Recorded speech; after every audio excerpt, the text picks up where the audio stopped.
CMRൽ നിന്ന് പണം വാങ്ങിയത് സേവനം നൽകാതെയാണെന്ന് സംബന്ധിച്ച് മൊഴി കൊടുത്തെന്ന വാർത്ത നിഷേധിച്ച മുഖ്യമന്ത്രിയുടെ മകൾ വീണ. SFI കുറ്റപത്രത്തിൽ ഇത്തരമൊരു പരാമർശമുണ്ടെന്നായിരുന്നു വാർത്ത. ആർക്കും ഇത്തരത്തിലൊരു മൊഴി നൽകിയിട്ടില്ല. SFI തന്റെ മൊഴി രേഖപ്പെടുത്തിയെങ്കിലും ഇത്തരത്തിലൊന്നും താൻ പറഞ്ഞിട്ടില്ലെന്ന് വീണ അറിയിച്ചു.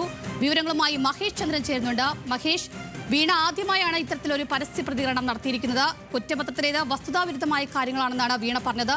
വിവരങ്ങൾ എന്തൊക്കെയാണ്?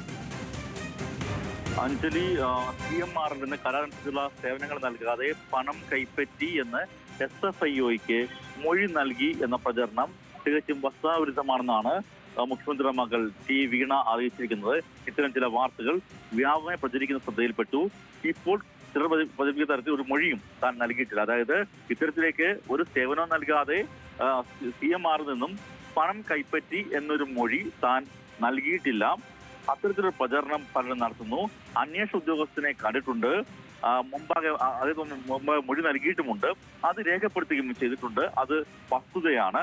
പക്ഷേ താനോ ടെക്നോളജി സൊല്യൂഷൻസോ സേവനങ്ങൾ നൽകാതെ CMRൽ നിന്ന് എന്തെങ്കിലും തരത്തിൽ പണം കൈപ്പറ്റുന്ന തരത്തിൽ ഏതെങ്കിലും മൊഴി എവിടെയും നൽകിയിട്ടില്ല. വാസ്തവവിരുദ്ധമാണ് ഇത്തരം പ്രചരണങ്ങളെന്ന് വ്യക്തമാക്കുകയാണ് എന്നാണ് വാർത്താക്കുറിപ്പിലൂടെ ഇപ്പോൾ വീണ അറിയിച്ചിരിക്കുന്നത്. അഞ്ജലി, ശരി, വിവരങ്ങൾ നൽകിയത് മഹേഷ് ചന്ദ്രനാണ്.